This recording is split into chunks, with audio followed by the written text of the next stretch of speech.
Hello, dear friends. I'm Father Joel Camaya of the Fin Province. I'll present to you the life of Saint Francis de Sales. Francis was born at the Castle of Sales in Savoie, and that is in modern-day France, on August 21, 1567, the first child to Mr. and Mrs. Francois Boissy.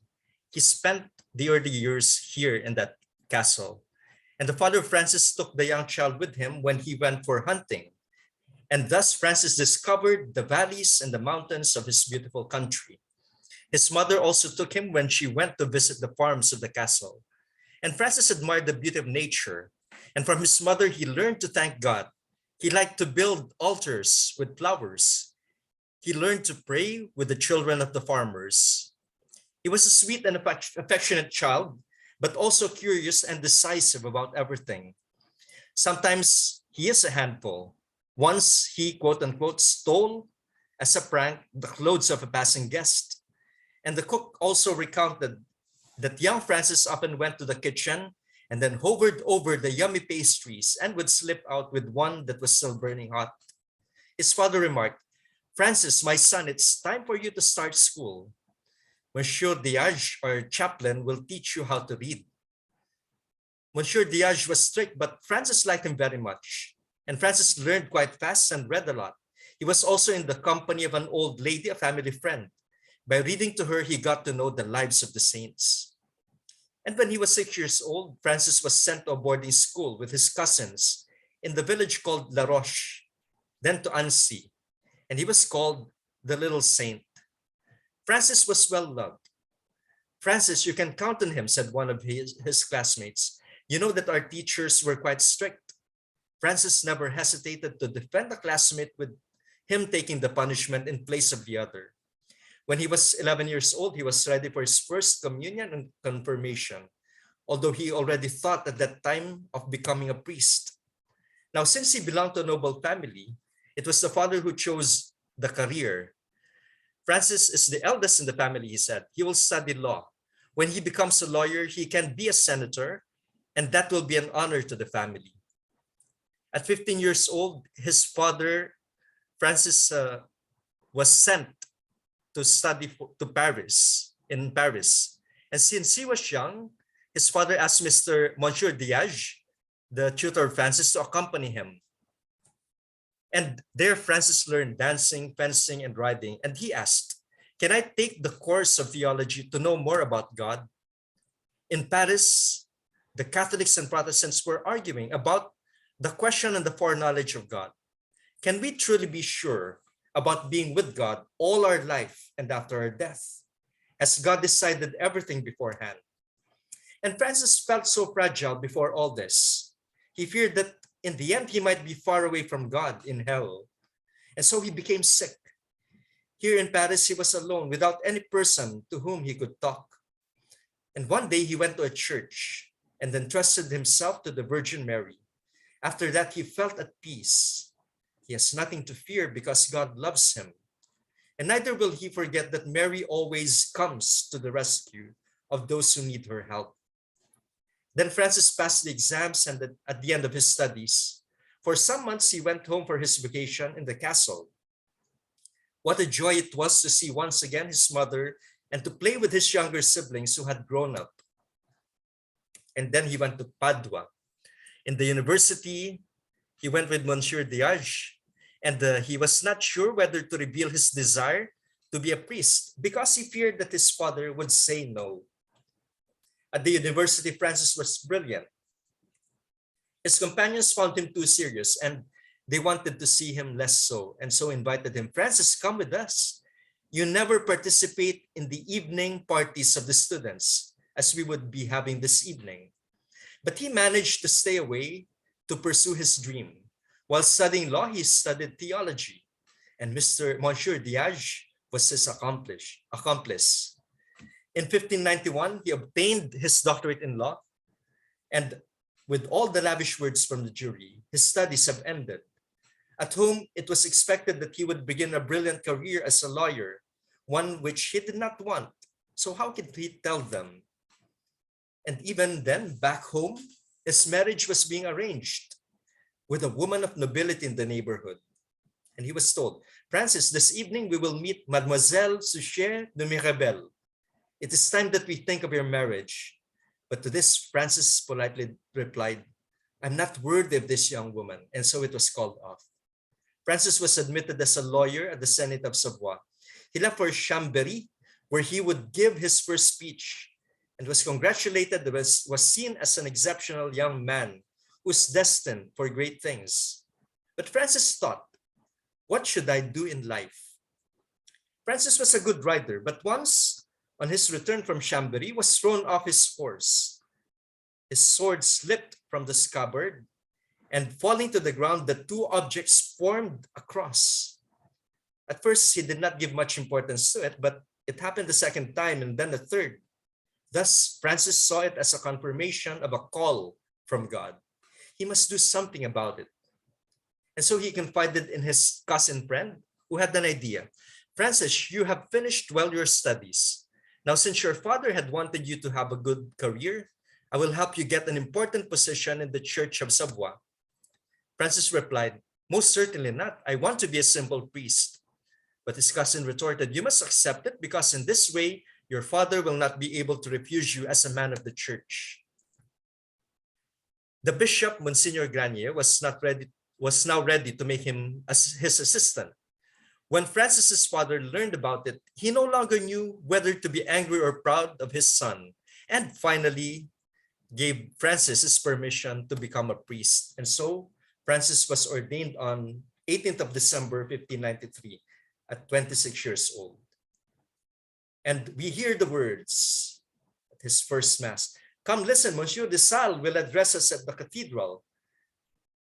This will change our ideas with this war that threatens. The Catholics of Annecy and the Protestants of Geneva are ready for anything. And Francis exclaimed, we must reconquer Geneva, but with love. Let us overthrow the walls of Geneva with our prayers and fraternal love. It is through our good example and not by force that we would inspire respect and confidence. Francis loved to repeat to everyone without exception that they were loved by God. He took each occasion to speak at the cathedral. He spoke so simply, so encouraging, that more and more people, rich and poor, young and old, men and women, came to listen to him or to be reconciled with God. And he said, our words must come out of the heart, then out of the mouth. It may be said the heart goes to the heart and the mouth only goes to the ears.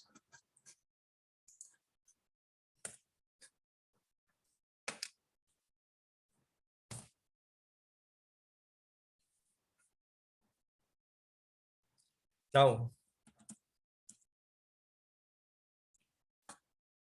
we go to a very important part of his ministry, Chablais. The bishop asked for a priest to go to Thonon, which was very near Geneva. Francis volunteered to go. However, it was very dangerous. There it was forbidden to be Catholic, and people were afraid. The only safe place was the fortress at Allange. The commandant accepted Francis to stay there. Now, once there, Francis traveled through routes and paths from village to village around Thonon. If you see me enter a house, the people who welcome me are reported to the police. It is very dangerous for them, but on the road, we can always exchange a few words. Now, at times, Francis had bad experiences, risking his life in the forest that was infested with wolves. One evening, he had to take refuge in a large chestnut tree and spent the whole night waiting for help. With his belt, he tied himself to the tree for fear of falling if he fell asleep. In winter, Francis came home early so that he would not be overtaken by darkness, because the people refused to welcome him even for just one night. One evening, he was forced to sleep in the still warm bread oven of the village so as not to freeze to death. On Sundays, Francis spoke in the desert, in the deserted churches, but the people were so afraid. He had an idea. He would write a message every week and he would slip them through their doors. The people were curious, and at home, there's no risk when they read what I have written. Now, at first, the soldiers at the fortress of Allange helped Francis copy messages. But as Francis could contact about 100 families every week, he used modern means. The village of Chambéry was not very far, and they had a printing press. Thus was born the first weekly journal in history. And that is why later St. Francis was chosen as the patron of journalists and writers. A year later, Francis dared to go down to Tonon to stay in the home of a friend of his family. But each day, in order to celebrate Mass, he had to go out of the village and cross the river Drans to reach the neighboring village of Publier. And one winter day, the bridge collapsed. Francis had to cross the river, and it was extremely difficult and dangerous because of that collapse of the bridge. And the mayor of Tonon was so impressed by his courage that he gave Francis a little chapel in the village. Francis was known for his calm and sweet demeanor. Once a Protestant stopped him as he was going out after the Mass. "If I slap you, will you turn the other cheek?" Francis answered, "My friend, I know well what I must do, but I do not know what I will do because I am weak. Anyway, you may try." Many were shocked by the scene that seemed to them an affront. Francis calmed them. "The first field of evangelization is our heart. The kingdom of God grows if it grows in us." And Francis often talked with the Protestants. He would often visit the head of the Church of Geneva, Theodore de Beze. And he respected each person, beloved of God, that he removed any violent reaction from his interlocutor, and each one was happy from the moment of dialogue, even if there were differences of opinion. And so little by little, his friends in Tonon became more numerous, and Francis could celebrate the Mass in the very church where the Protestants were celebrating. Within 5 years, many inhabitants of Tonon and the surrounding villages asked to become Catholic like him. They felt loved by God, and they were not afraid anymore. Violence was never used.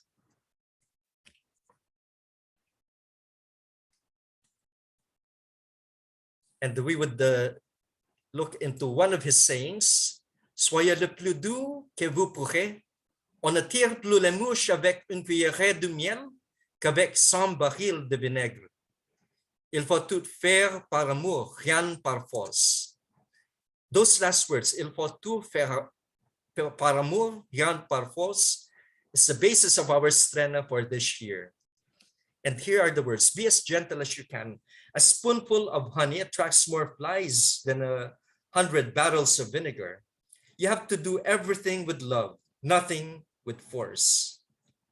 Then in 1599, Francis invited the bishop and the Duke of Savoy and organized a big feast. The church and the streets were decorated. The procession reached all villages, and they were reunited.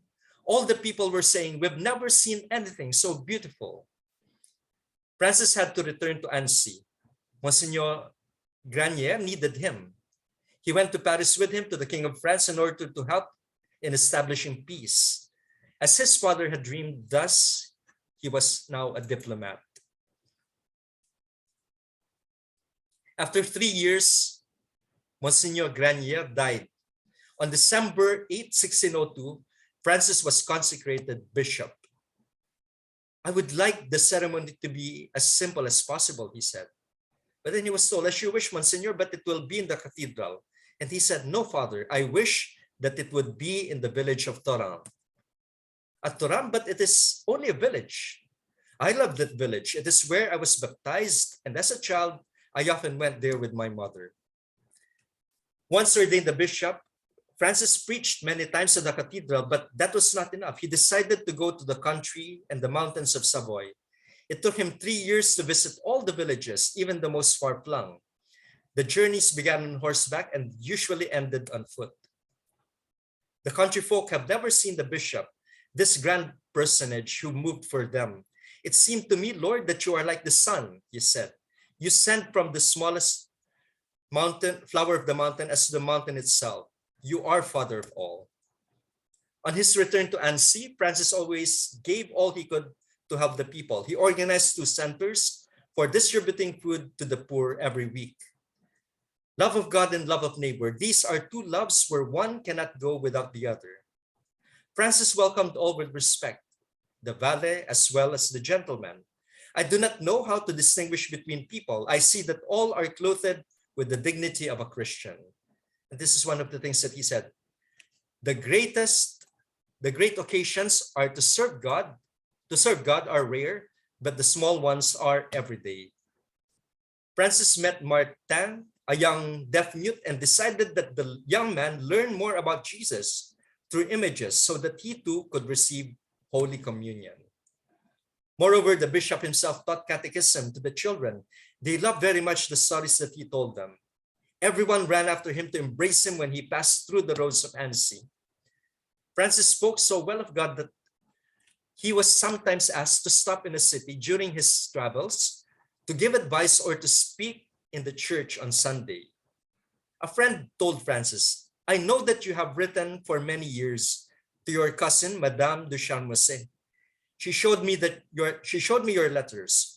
What you wrote could help a lot of people. Make it a book. You have no right to keep it to yourself.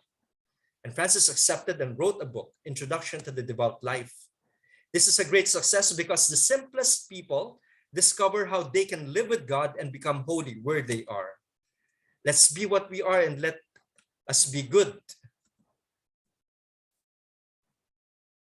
Let us be good to honor the master craftsman whose work we are. Now, in 1604, the inhabitants of Dijon welcomed the Bishop of Geneva. Everyone had heard about his talent in speaking to the people in the church, and all wanted to assist in this event. A young woman, Madame Jane Frances de Chantal, was so impressed by Francis that she sought to meet him after dinner and confided in him. I am a widow and I have 4 children. I wish to be as close to God as possible and to give him all my life. Francis encouraged her. They would correspond and would become friends. And some years later, when her children had become adults, Francis and Jane Chantal founded the Congregation of the Visitation.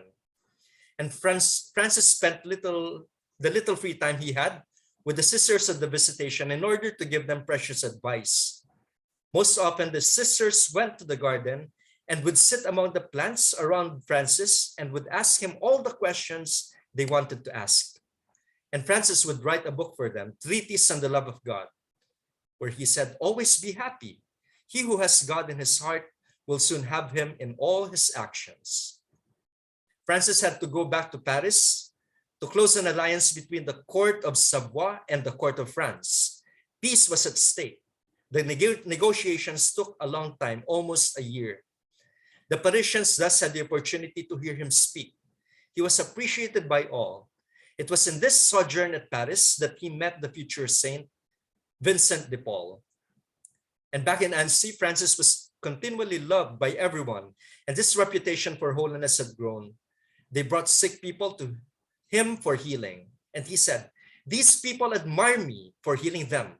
But they did not notice that this poor woman said her Our Father, and it was the Lord, not me, who cured her. Francis felt fatigued, and sometimes he thought of retiring in the hermitage of Saint-Germain above Théouard. If I could take time to pray and meditate, I would learn once again many things about God, that I could write more books. And then the final step, Lyon. Despite the advice of his doctor, Francis journeyed for a new diplomatic mission involving the Duke of Savoy and the King of France. That also allowed him to visit the Visitation nuns who have founded new houses. And when Francis had to stay for a month in Lyon, he preferred to stay in the house of the gardener of the nuns rather than the place offered to him in the palace. And it was here where his health worsened, and he died on December 28, 1622.